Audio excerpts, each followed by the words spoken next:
Our second lesson is taken from the work Heaven and Hell, a portion of number 120 and then all of number 121.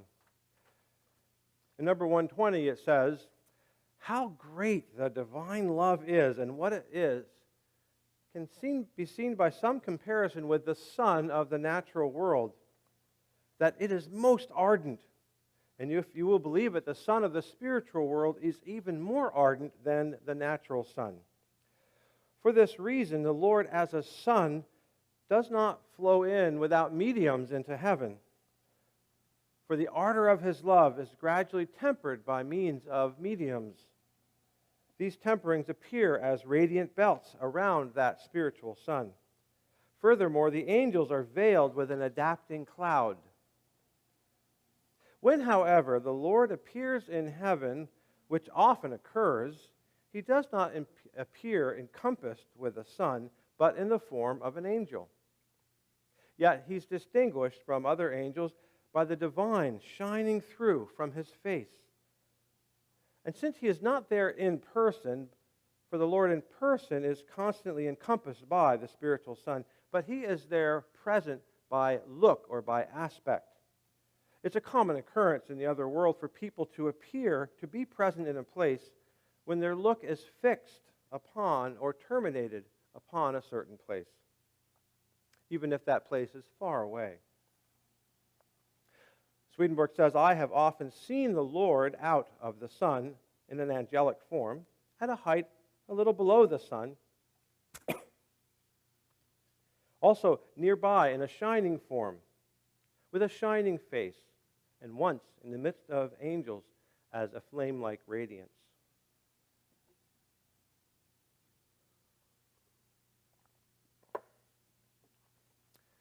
And the third lesson is from the work Divine Love and Wisdom, number 97. "Let everyone beware, however, of thinking that the Son of the spiritual world is God himself. God himself is a human. The first proceeding from his love and wisdom is that fiery substance, or the spiritual sun. It appears before the angels as a sun. When therefore the Lord shows himself to the angels in person, he manifests himself as a human or as a man. This sometimes in the sun and sometimes outside of it. The Lord appears in the sun of heaven. The Lord also appears outside of that sun of heaven. When the Lord looks at you, you angelic person, he sees himself in you. For the Lord can only dwell or be in that which is his own in us. And the Lord has placed as much as he possibly can of himself in you. It's his constant endeavor to give himself more and more that you may be receiving him. And the more and more the Lord can give of himself and you can receive of him, the stronger and stronger that shining of the spiritual sun appears to us. Maybe not with our natural eyes. Well, actually, of course, not with our natural eyes. For the spiritual sun is a spiritual entity. But the love which the Lord gives you and the wisdom which the Lord provides for us, these things are to grow and be stronger and stronger. The Lord is to be in us, going from strength to strength, his own strength within us, to a new strength within us. And when the Lord looks upon you and me, he looks upon that strength that we have, the source of life that is his own, received by us. And that is what makes us, if we will be made into an angel, that is what makes the heaven, that is the heaven that we dwell in our spirits. That divine from the Lord proceeding makes heaven. The section that was read this morning for our lesson, Heaven and Hell 121, speaks about the Lord appearing in the Son of Heaven and sometimes outside of it. In that section it also speaks of how often the Lord has appeared that way through generations, since the time of the most ancient church. The Lord appearing, showing himself to people, showing himself to angels. And therefore it says in a different number in that section that therefore when the Lord is depicted in pictures, in paintings, there is a halo, a glowing. As it said, the Lord is like radiant belts, his love going out, radiant belts from that spiritual sun. And it is only that divine going out or proceeding, the divine proceeding from the Lord that makes heaven. This is such an important fact that a whole section in heaven and hell, at the very beginning, is dedicated to that one idea. The Lord, the divine of the Lord, makes heaven. Number 7 through 13 of heaven and hell. You say, well, what's number 1 to 6 of heaven and hell then? The first part of heaven and hell is declaring these truths that are given to the world right now. These truths are the advent of the Lord. To reduce ignorance and to hold off against denial. People will say, who has gone to that world and come back and told us? Guess who? The Lord called Swedenborg to go into that world and come back. So that spirit of denial and that ignorance about the nature of heaven and hell could be dispersed. And that's number 1 in heaven and hell. And then it proceeds to say, who is the God of heaven? It's really important to understand that. And that was actually the same way that the Arcana Celestia starts. Who is the Lord? When we talk about the Lord in the rest of the Arcana, 8 volumes in Latin, who is this Lord? It's the Lord Jesus Christ. No other God is acknowledged in all of heaven than the divine Lord Jesus Christ that we can revere and understand and know here on earth. And it is that knowing of that Jesus Christ, the one God of heaven and earth, the Lord in a divine human form, it is what proceeds from us and to us from that idea, from the Word, that makes the church and heaven with us. Nothing of our own. Nothing of our own. Is that a hard concept to grasp? Perhaps intellectually, no. When I stood in the sunlight and the sun was shining down on me and I talked about how we're not our own sunlight, as bright as we are. It's not a hard concept to realize we can't provide our own sunlight.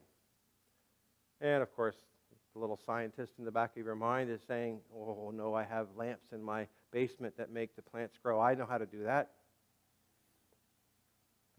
Overall, this earth, overall, we as humans, we depend upon that which is outside of ourselves. Not a hard concept. But in order for the Lord to give us as much of himself as possible, he has provided that there be an appearance that life is our own. And every baby starts off with that. And some of us, baby, we stay with it, don't we? We think we're the center of the universe. A baby's made to be that way. They need to survive. When they're hungry, they cry. They let you know they're hungry. Feed me. Give me more. Give me more. Give me more. And we should grow out of that state. And we generally do. But there's something in the back of our minds that still says we're the center of the universe. When we're hungry, we want to be fed. When we're curious, we want to be satisfied. When we feel something and we want to be feeling more, we want that right now. Instant gratification. It's the lowest common denominator that all human things, all actual created things have. They want to survive, and their survival is based upon them taking care of themselves, getting what they want when they want it. The angels live in that concept. But they recognize that the only way they're going to get life is if they acknowledge that life doesn't come from themselves. And the only way that they're really going to share life is if they recognize that all life comes from the Lord, and it is a blessing and an honor for them to give of their lives to others. Again, it's not hard in concept, but how many of us really would risk our lives or give our lives for the sake of another? We know that in times of the threat of war or in times of danger, we would step into a situation and provide that another be safe. Our child, perhaps, or a spouse, perhaps just a stranger. Generally, we don't live day to day constantly in that thought, although the Lord wishes us to come to that kind of spiritual perspective. It's a regenerated or regenerating mindset, if you were, to desire that which is better for someone else than what you receive for yourself. A regenerated or regenerating mindset.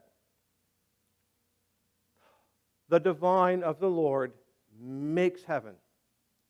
And it's not that the Lord's providing all these things outside the angels so that when we die and go into the other world, if we step into heaven that the divine has made, there we are, because the Lord's given us all this stuff and it flows into us because it's all out there.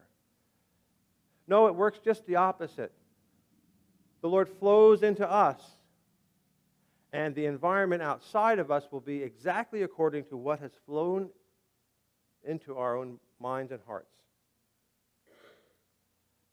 And so there is the saying in the Word that to the pure all things are pure. To those who are not pure, all things are impure. We will and we are creating the heaven that we will dwell in to eternity right now. So we need to keep an eye on our mindset and our attitude towards others. And constantly recognize it is the divine, it is that love and wisdom of God, that heat and light of that spiritual sun in its first manifestation that flows in and makes heaven with us. The angels hate to be given credit for anything good that they do, as if it had come from them. It's actually an insult to the angels. What a good job you did. You're fantastic. Our natural world is filled with little phrases like that that sort of catch our pride and get our attention. Oh, I can go on this website and it'll be all about me. I can go into this restaurant, it's all about me. I can go to this place or that place or be here or there in the natural world, and it's all about me.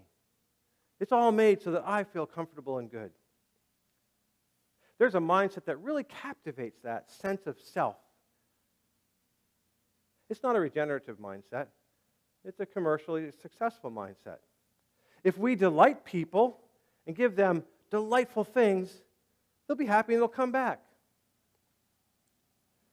Heaven isn't like that, you know. Heaven isn't made to just appease the lowest common denominator of the angels or of human beings, that we all just feel delighted about how great we are. If you told an angel, you did a good job, you're fantastic, we would be telling them that you've stolen stuff from the Lord and you can keep it because you're really good. Angels were told, in fact, in Heaven and Hell number 9, are quite indignant that anybody should give them credit for what is good or true. Well done, thou good and faithful servant.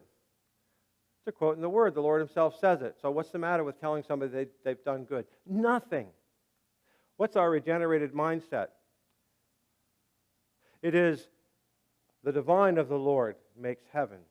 And we angels, or people of the church, constitute. We make up the church, we make up heaven, but it is only the divine coming into us that makes up what is truly heaven. We constitute it, but we don't make it. It's an important concept as we go through our natural lives to make our natural lives spiritual lives. To recognize that as if of self, to recognize that gift the Lord has given us, that we feel life as our own.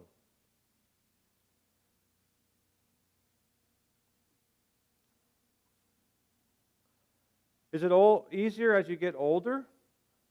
Was it easier when you were younger to recognize all life comes from the Lord? Do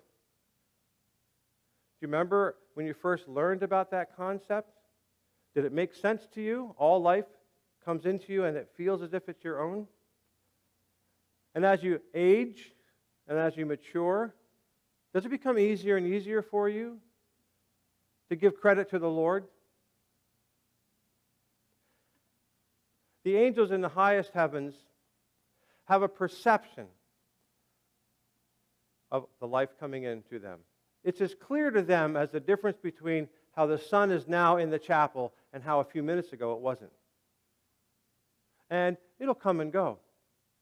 They can perceive when anything comes into them from the divine, it is the Lord's with them. Just like we can perceive the sun all over this chapel. It's as clear as day. How about it in our spiritual lives? How does it feel? How does it look for us? Can we tell right away when something is the Lord's with us? Or whether it's from our own proprium? It's not so easy, because the Lord gives us to feel that everything good with us is our own.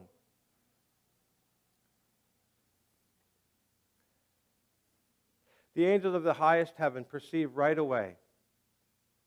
And the Lord wants to bring us into that state as well. He wants us to recognize it is the divine of the Lord. It is His divine that makes us happy in heaven, gives us a happy heavenly state, and nothing from ourselves. An illustration of that is given in the work Heaven and Hell again. It talks about how after people are regenerating and spirits are regenerating and brought into the other world, how when evil approaches them, they run the opposite way. Run. Run. Don't just dawdle away from evil. And the illustration is given, if a band of evil people were coming at you with torches and spears and knives, and you saw them over there, would you stand and watch them get closer and closer when you see that they're killing other people? Or would you run? We're not talking about a wartime situation where you're fighting an enemy. We're just talking about, maybe you'd say out in the street. You see a huge group of people. That's hell coming at you. That illustration is given for us to recognize that is coming from outside of ourselves and it's going to attack us. Run. Shun evils as sins. Shun evils as sins. The evils that are represented by that band of marauding people, shun that. Shunning means running. Run away from it. You can see that it's coming at you. And that's the first perception that we can have oftentimes of that which is flowing from outside coming in. The Lord never flows in like that. He doesn't flow in with fear. He doesn't flow in to disturb us. He doesn't flow in to say, I'm going to rob you of your natural life and force you into spiritual life. No, the Lord and the angels gently offer. They gently offer. So since I was talking about the sun, it's come and gone one time. It's a little bit less bright now. It's a little bit more bright. The Lord gently offers His sunshine. And it says He mediates it through the heavens, radiant bands that talks about being around Him, and the angels receive it through clouds, as it were. Can we receive the Lord's life and love and recognize what is from Him? Whenever we genuinely have something good, we genuinely wish well for our neighbor. We genuinely think about a way in which we can do better for the sake of others. That's the Lord flowing in. Whenever we recite a literal passage from the Word in the Old Testament or the New Testament or in the writings, whenever we take that truth and think, how can I apply that? That's the Lord present with us. We didn't write the Word. We should have it in our hearts and in our minds so deeply that it feels like it's our own. That's a regenerated mindset. To feel the love and joy of another as joy in oneself. To feel the truth of the Lord's divine love as our own truth and life and love. That's truly loving the Lord and recognizing that He's flowing in. The angels of the celestial, spiritual, and natural heavens can all see that which flows in, just like we can see the sun upon the carpet and on the walls of the chapel. They can see it. The Lord wants us to be able to see that it is His divine that makes heaven with us, and nothing of our own. And for us to always give credit to the Lord for what He's provided for us, and take no credit of our own. The Lord has put us into this world that we may become angels. And He provides us with so many passages in His Word that give it little tidbits about what that angelic pathway will look like. And He's constantly filling us as fully as possible with His divine love and wisdom, His life. It is ours but to receive it more and more. And how do we receive it? We've celebrated Thanksgiving. We're looking forward to Christmas time. And in the middle, we have, in a few weeks, the recognition of, in Remembrance Day, of those who have given their life for their country. There are so many ways that we can recognize and give back to the Lord in acknowledgement, celebrating Thanksgiving, celebrating His Advent, celebrating and thanking those who have given their lives for their country. There are so many opportunities in the church calendar to recognize that we would like to give what is of the Lord's divine within ourselves to others.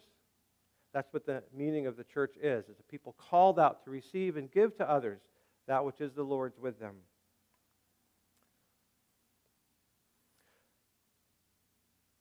The divine of the Lord makes heaven.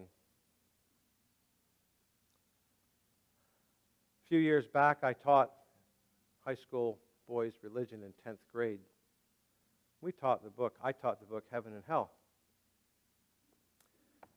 I told them, in 50 years from now, boys, I want you to remember this quote: "The divine of the Lord makes heaven." I said, "Mr. Cowley, why do we need to remember that?" I said, "Because about 50 years ago, I was taught heaven and hell by a teacher, and he stressed, the divine of the Lord makes heaven, and I've never forgotten it." Okay, well, that's good for you, Mr. Cowley, but what about for us? What's the point of knowing that divine truth? To grow in humility over those 50 years when you're a 14 or 15-year-old boy, and eventually you're going to be 64 or 65. To know all those years long, it's not any of your own that makes you an angel. Remember that in 5 and 10 and 20 and 30 and 50 years from now, boys, when you're going to be my age. Remember, it was the divine of the Lord that made you into a genuine church member. The divine of the Lord, His love that makes you a genuine angel. It's the divine of the Lord that makes heaven. It's an eternal truth. I will test you next week. The children all got it right. As a matter of fact, every once in a while when I see one of those students today, I ask them, what are you going to remember in 43 years from now? Mr. Cowley, the divine of the Lord makes heaven. I said, yes, and may you dwell in it. As I say this to you, amen.